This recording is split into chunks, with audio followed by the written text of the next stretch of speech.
প্রিয় ভিউয়ার্স, আসসালামু আলাইকুম। আজ 24শে জুন 2026। আজকে গাড়লের চিকিৎসা নিয়ে কিছু আলোচনা করব।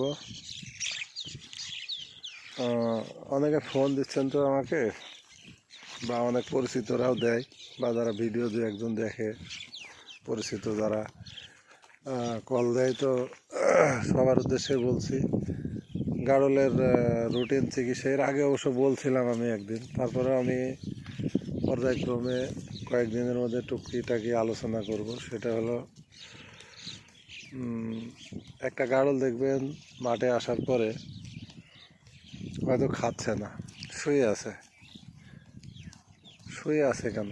আসলে কোনো একটা কারণ আছে। হয় জ্বর আসছে, না হলে পাতলা পায়খানা হচ্ছে। পাতলা পায়খানা হলে তো দেখাই যায়, না হলে পেটে গ্যাস হয়েছে অথবা পেট ফুলে গেছে।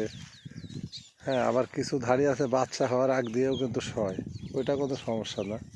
তো অন্যান্য ক্ষেত্রে আর কি, এই যে মেয়েরা পাটি পাল দিচ্ছে, কয়েকদিন আগে দিছিল, কিন্তু ওই পাল রাখে না, দুইটা মেয়েরা দুইটা পাটিতে পাল দিচ্ছে। যাই হোক, গাড়ল যদি শুয়ে থাকে অবশ্যই আপনারা, এবং যারা গাড়ল মাঠে নিয়ে যাবেন, থার্মোমিটার রাখবেন জ্বর মাপার জন্য। আর রুটিন কিছু ওষুধ নিয়ে যাবেন, যেমন পেট ফোলার নো ব্লড সিরাপ বা ব্লড স্টপ সিরাপ বা জিরো ব্লড যেটাই হোক। আর 30 গ্রামের ববি কেয়ার পাউডার পাওয়া যায়, ওইটা একটা আপাতত নিয়ে যাবেন। আর জ্বরের ট্যাবলেট, যে এইচ ভেট অথবা ফার্স্ট ভেট, জ্বরের যে কোনো ওষুধ হলে হবে গাড়লের। তারপরে পাতলা পায়খানার জন্য সালফা-3 নিয়ে যেতে পারেন।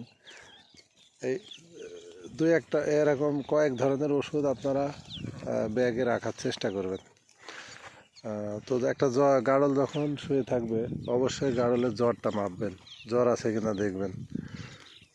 সাধারণত শুয়ে থাকে জ্বর আসার কারণে, বেশিরভাগ ক্ষেত্রে যদি জ্বর আসে তাহলে একটা ধাড়ি যদি হয়, একটা জ্বরের ট্যাবলেট আপনি ভেঙে অর্ধেক দিয়ে দিলেন, আর সাথে যদি একটু জিঙ্ক বি দিতে পারেন তাহলে আরও ভালো হয়, অথবা শুধু জিঙ্ক যেটাই হোক পানির সাথে মিশাই আপনারা খাওয়াই দেবেন, তাহলে দেখবেন গাড়লটা খাবে। তারপরে পরবর্তীতে আপনি জ্বরের ট্যাবলেট দিনে সকালে একবার, রাত্রে একবার দিলেন, জ্বর মাপার পরে দিলেন। হ্যাঁ,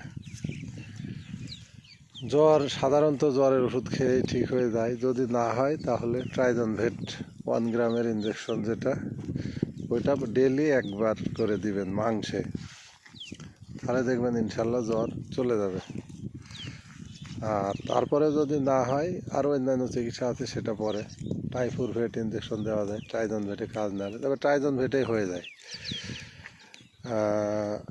তারপরে ট্রাইজন ভেট অথবা রেনাসেপ, যে কোনো একটা দিয়ে, ওই সেপ্ট্রাক্সন গ্রুপের যে কোনো একটা ইঞ্জেকশন দিলেই হবে। পাতলা পায়খানা যদি হয় গাড়লের, ও দেখবেন শোবে, খাবে আবার শোবে, এরকম করে। পাতলা পায়খানা হলে তাও জ্বর মাপবেন, জ্বর মাপার পরে যদি জ্বর থাকে জ্বরের ওষুধও দিবেন, সাথে পাতলা পায়খানার প্রথম অবস্থায় সালফা-3 ট্যাবলেট দিয়ে দেবেন। আর অ্যান্টাসিড ট্যাবলেট আছে, মানুষের খাওয়া যায় অ্যান্টাসিড ট্যাবলেট, আমি যেটা করি আর কি, একটা ধাড়ির জন্য, বড় ধাড়ির জন্য 3টা অ্যান্টাসিড প্লাস ট্যাবলেট গুঁড়া করে, 2টা বা 3টা দিলে, আমি 3টাই দিই সাধারণত, 3টা ট্যাবলেট, আর ওই সালফা-3 ট্যাবলেট অর্ধেক। এইভাবে সকালে রাত্রে 2বার খাওয়াবেন। আর যদি বেশি গরম পড়ে একটু ওর স্যালাইন দিলে ভালো হয়, যেমন গাড়লের জন্য গ্লুকোনাইট স্যালাইন দিতে পারেন। আর ওই লেজটা বা পায়খানার রাস্তাটা পরিষ্কার করে দিবেন, যেন পোকা না হয়। প্রতিদিন সকালে আসার সময় লেজটা পরিষ্কার করে দিবেন, কয়েকদিন পাতলা পায়খানা থাকে, তাহলে দেখবেন সুস্থ হয়ে যাবে। একবার খাওয়াইলে সাধারণত নর্মাল পাতলা পায়খানার জন্য গাড়ল সুস্থ হয়ে যায়। আর যদি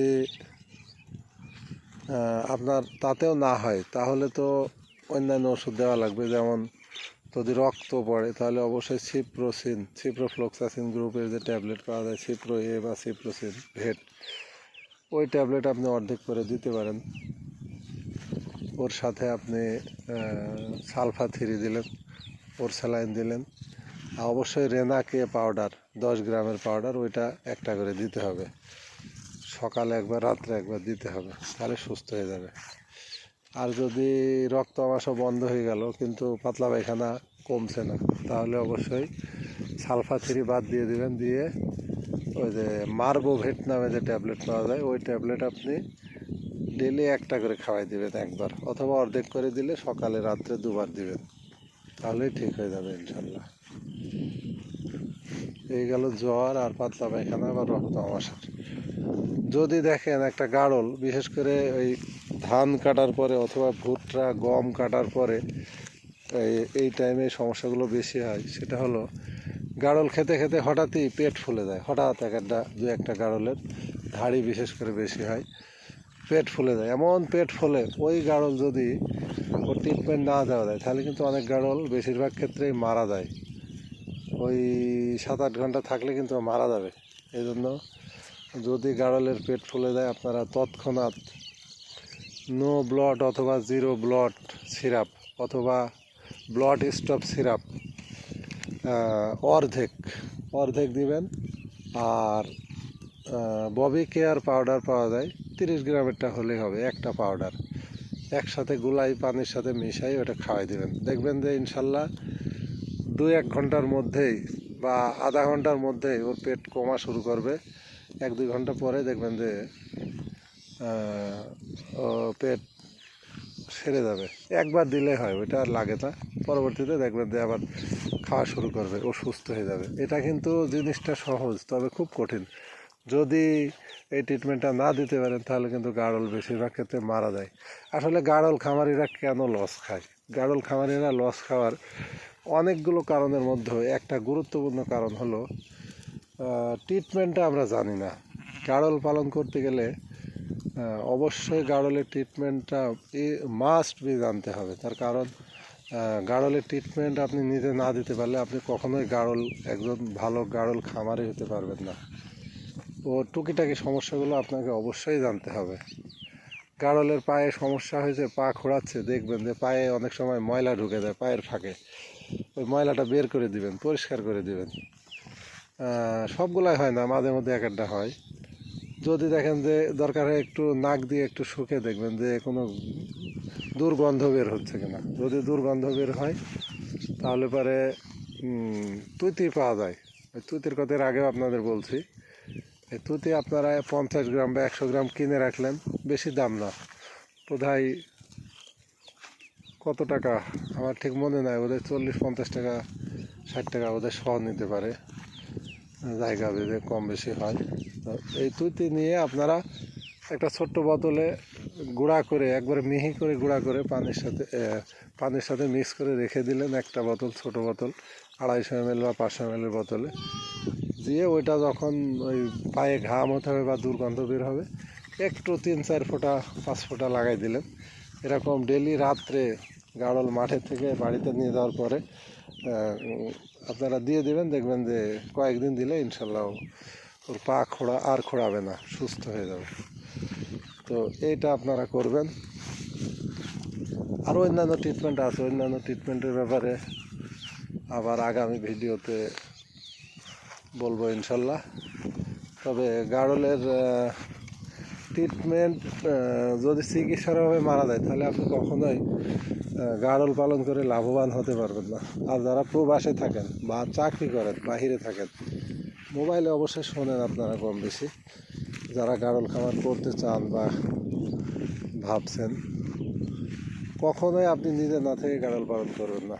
আপনি যদি গাড়লের সাথে থাকতে পারেন, আপনি লোক দিয়ে করেন, সমস্যা নেই, রাখাল দিয়ে করেন, কোনো অসুবিধা নেই, কিন্তু আপনি নিজে গাড়লের পরিচর্যা করতে হবে, অথবা আপনার বিশ্বস্ত কোনো লোক, সেটা আপনার ভাই হতে পারে, বাবা হতে পারে, ছেলে হতে পারে, যদি সে প্রতিদিন গাড়লের সাথে থাকতে পারে, তাহলে গাড়ল পালনে লাভ করতে পারবেন। কিন্তু আপনি যদি লোক দিয়ে করেন, তাহলে আপনার লাভ হবে না। ও তো আপনার গাড়লের প্রতি, আপনার নিজের গাড়লের প্রতি যে পরিমাণ যত্ন করবেন আপনি, একটা রাখাল কখনোই করবে না। ও শুধু টাইম পাস করবে।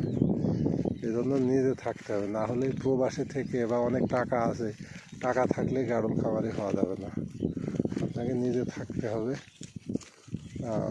পাশাপাশি আপনি যদি লোক রাখেন সমস্যা নেই, তাহলে আপনি লাভবান হতে পারেন। যাই হোক, এই ব্যাপারে পরবর্তী ভিডিওতে আবার কথা হবে। আজকের মতো সবাই ভালো থাকেন। আল্লাহ হাফেজ। আসসালামু আলাইকুম।